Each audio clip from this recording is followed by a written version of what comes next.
Welcome to police నిఘా TV news. Rangareddy జిల్లా షాబాద్ గ్రామంలో కాంగ్రెస్ పార్టీ బలపరిచిన అభ్యర్థి గుండాల అశోక్ మీ అమూల్యమైన ఓటు వేసి గెలిపించాలని కోరారు. తాను ఎంపీటీసీగా పనిచేస్తున్నప్పుడు గ్రామ అభివృద్ధి ధ్యేయంగా పనిచేశానని, ఇప్పుడు సర్పంచ్ అభ్యర్థిగా పోటీ చేస్తున్నానని, గ్రామ ప్రజల ఆశీస్సులు మా పైన ఉండాలని చెప్పుకొచ్చారు.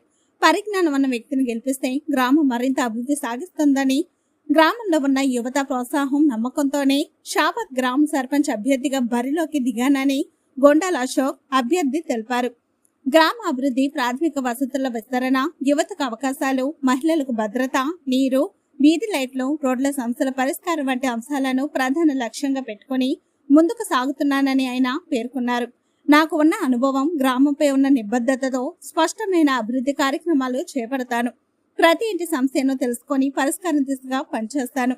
గ్రామాన్ని ఆదర్శ గ్రామంగా తీర్చిదిద్దడానికి, సేవ చేయడానికి సిద్ధంగా ఉన్నానని అభ్యర్థి పేర్కొన్నారు. గ్రామ ప్రజలు తనపై చూపుతున్న విశ్వాసానికి ధన్యవాదాలు తెలుపుతూ ఉంగరం గుర్తుకు ఓటు వేసి గెలిపించాలి. మీ ఓటు మీ గ్రామ భవిష్యత్తుని నిర్ణయిస్తుందని అభ్యర్థించారు. గ్రామ అభివృద్ధి మనందరి కళ. మీ ఒక ఓటు నాకు బలమే కాదు, గ్రామం ఎదగాలనే సంకల్పానికి మద్దతు అంటూ సందేశం ఇచ్చారు. గ్రామ ప్రజలతో కలిసి తీసుకునే ప్రతి నిర్ణయం పారదర్శకంగా, గ్రామ హితానికి అనుగుణంగా ఉంటుందని చెప్పారు. ప్రజల ఆశలు, అవసరాలు నెరవేర్చడం తన బాధ్యతగా భావిస్తున్నానని స్పష్టం చేశారు. అందరికీ నమస్తే అండి. నా పేరు గుండాల అశోక్. నేను షాబాద్ కాంగ్రెస్ అభ్యర్థిగా సర్పంచ్కి కంటెస్టెడ్ చేసిన. గతంలో ఇంతకుముందు నేను 2019లో ఎంపీటీసీగా ఎన్నికైనా.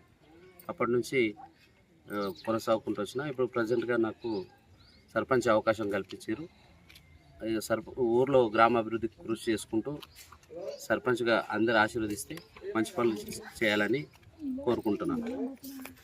అయితే మాకు ఫస్ట్ ఏమైందంటే, బీఆర్ఎస్ గవర్నమెంట్ ఫామ్లో ఉండే మేము గవర్నమెంట్కు ఆపోజిట్గా ఉన్నందుకు కొంచెం మాకు వర్క్ల పరంగా చాలా ఇబ్బందులు పెట్టింది. అయినటువంటి ఆ ఇబ్బందులు కూడా ఎదుర్కొన్నాం. అలాగే కరోనా పరిస్థితి కూడా బాగాలేకుండే మాకు డంపింగ్ యార్డు ఇప్పటి కూడా ఏర్పాటు చేయలేదు చెత్త వేయడానికి. ఆ డంపింగ్ యార్డ్ కోసం ఒక 3-4 సార్లు కూడా మేము ఎంఆర్ఓ గారికి మెమోరాండం ఇవ్వడం జరిగింది. ఆ డంపింగ్ యార్డ్ కోసం ఒక 3 ఎకరాలు ఇస్తానని ఆయన ప్రామిస్ చేశారు. దానికోసం స్వయశక్తిలో కృషి చేసుకుంటూ ఇప్పుడు ఆ డంపింగ్ యార్డ్ కోసం first dumping yard land allotment చేయడానికి ఫస్ట్ అదే విషయంగా కొట్లాడతానని చెప్తున్నా. అలాగే ఈ జేబీఎం కాలనీలో ఇంతకుముందు ఒక చిన్న వెహికల్ వస్తే కూడా పక్క సైడ్కి వెళ్ళి ఇంకో వెహికల్ పోలేని పరిస్థితి ఉండే. ఇప్పుడు 18 ఫీట్ల రోడ్డు మొత్తం కాలనీ మొత్తం 18 ఫీట్ల రోడ్డు కూడా మా గవర్నమెంట్, కాంగ్రెస్ గవర్నమెంట్ వచ్చిన తర్వాత మా సర్పంచ్ గారు కానీ మేము కానీ శాంక్షన్ వేయించినాం. అలాగే కాంగ్రెస్ గవర్నమెంట్ ఇప్పుడు ఉచిత పథకాలు చాలా అమలు చేసింది. కరెంటు కానీ, అలాగే రేషన్ కార్డులు కానీ, ఇంకా ఇప్పుడు వచ్చినటువంటి డబుల్ బెడ్రూమ్ వచ్చినాయి. మా షాబాద్కు 52 డబుల్ బెడ్రూమ్లు వచ్చినాయి.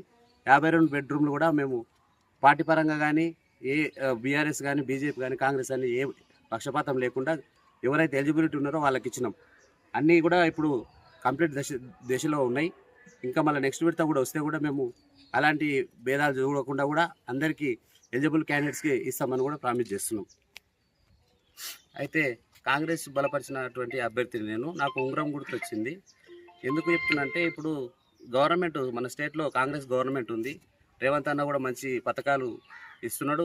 కాంగ్రెస్ గవర్నమెంట్ వచ్చిన తర్వాతనే ప్రతి విలేజ్లో సీసీ రోడ్లు స్టార్ట్ అయినాయి, కంప్లీట్ అయినాయి. ఒక 25% అయిపోయినాయి ఇప్పటికే.